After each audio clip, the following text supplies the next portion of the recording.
கர்த்தர் நல்லவர். இந்த அருமையான நேரத்துக்காக கர்த்தர் நான் ஸ்தோத்தரிக்கிறேன். உங்களுக்கு ஒரு வசனத்தை ஞாபகப்படுத்துகிறேன். ஏசாயா தீர்க்கதரிசி புஸ்தகம் 40வது அதிகாரம் அதோட 29வது வசனம். சோர்ந்து போவனுக்கு அவர் பலனை கொடுத்து சத்துவம் இல்லாதவனுக்கு சத்துவத்தை பெருக பண்ணுகிறார். சோர்ந்து போனவங்க வாழ்க்கையிலே ஆண்டவர் பலப்படுத்துவார். நல்லா வாழ்ந்துட்டு இருப்பீங்க, சில நண்பர்கள் சில உறவுகள் தட்டி கொடுப்பாங்க, தட்டி கொடுப்ப தைரியமா இரு நாங்க இருக்கணும். அப்ப ஆண்டவர் உங்க கூட இல்லை. ஆனா அதே உறவுகள் நண்பர்கள் எதிர்க்கும் பொழுது கர்த்தர் உங்களை உயர்த்தி கொண்டிருக்கிறார். அவங்க பொறாமை கொள்ளும் பொழுது ஆண்டவர் உங்களை உயர்த்துவார். தைரியமா இருங்க. ஒரு ஸ்டெப் அடுத்த ஸ்டெப் வளரும் பொழுது பொறாமை கொள்றாங்களா, கவலையப்படாதீங்க. சோர்ந்து போகு, நீங்க சோர்ந்து போகாம இருங்க. ஆண்டவர் பலனை கொடுப்பார்.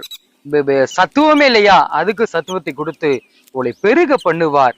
உங்களுடைய வேலைகள், உங்களுடைய ஊழியங்கள் எல்லாவற்றுக்கும் மேலாக தேவன் மேல் வைக்கப்பட்ட விசுவாசத்தை கர்த்தர் பெருக பண்ணுவார். கர்த்தரை நம்புங்க. இயேசு உங்களை நேசிப்பார்.